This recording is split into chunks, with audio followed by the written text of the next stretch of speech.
Parmi les grandes réalisations sous la révolution démocratique et populaire, la construction des cités pour les populations burkinabè, Soumaïla, Sawadgou et Azeta Ouedraogo se souviennent encore des bienfaits de cette période révolutionnaire. Azeta Ouedraogo, institutrice à la retraite, habite toujours dans une villa de la cité du 4 août 1984. Leur témoignage depuis Ouaïgouya avec Constantin Ouedraogo et Abdul Rasmani Zongo. Azeta Ouedraogo, institutrice à Ouaïgouya sous la Révolution, est une des pensionnaires de la cité du 4 août 1924, érigée sur l'initiative du capitaine Thomas Sankara, père de la Révolution burkinabè. Des bienfaits, c'est les acquis là, c'est-à-dire l'ouverture même d'esprit, la solidarité. C'est-à-dire que nous avons vu la valeur de l'homme et nous avons appris à nous unir. C'était l'ambiance. On était unis, quand bien même c'était difficile. Mais c'est après qu'on a compris que pour le développement là, il faut vraiment une force et il faut être un. Ce que je retiens encore, c'est les chants collectifs. On avait un chant collectif d'arachide et un chant collectif de mil. Ce que nous avons fait aussi, c'est les villas comme vous voyez là.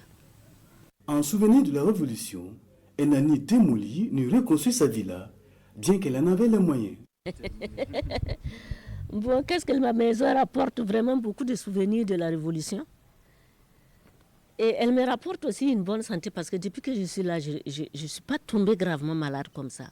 J'ai même mes petits-enfants, nous sommes là ensemble. Mais pourquoi je n'ai pas terrassé la maison? Je pouvais la terrasser. Pourquoi je n'ai pas terrassé? Parce que moi-même, j'ai participé. On a fait ça pour bâtir la maison là. Et quand je vois les efforts du peuple, il n'est pas permis pour moi de faire des dégâts.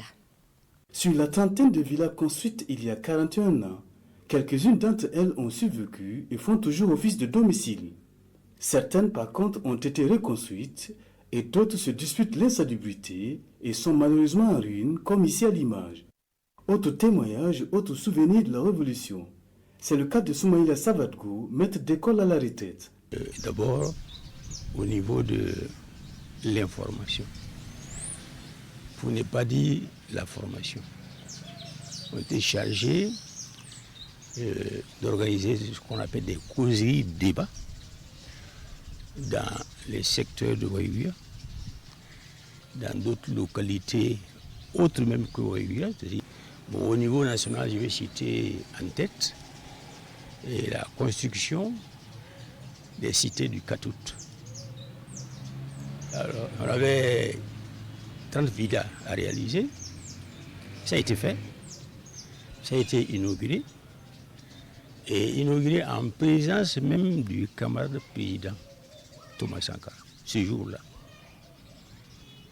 Et ce jour-là, on peut l'oublier parce que c'est ce jour qui nous a présenté le nouveau drapeau du Burkina Faso.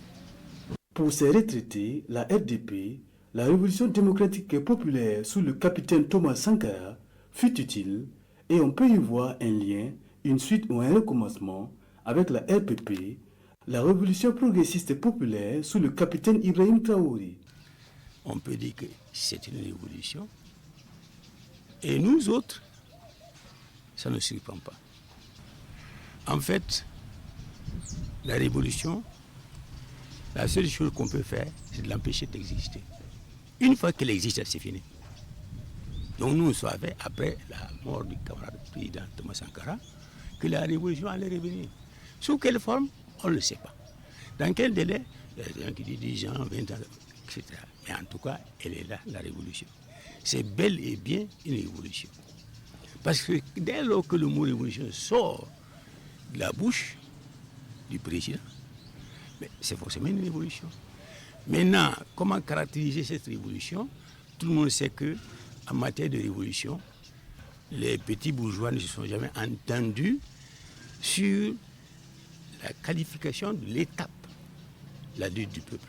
Pour ces deux éducateurs à la retraite, Azeta Ouedraogo et Soumaïla Sawadgou, acteurs sous la RDP, Révolution démocratique populaire sous le capitaine Thomas Sankara, et témoin sous la RPP, la révolution progressiste et populaire sous le capitaine Ibrahim Traoré. Ces deux révolutions sont différentes du point de vue contexte, mais visent fondamentalement un même combat, la déconstruction des mentalités en vue de mieux être souverain.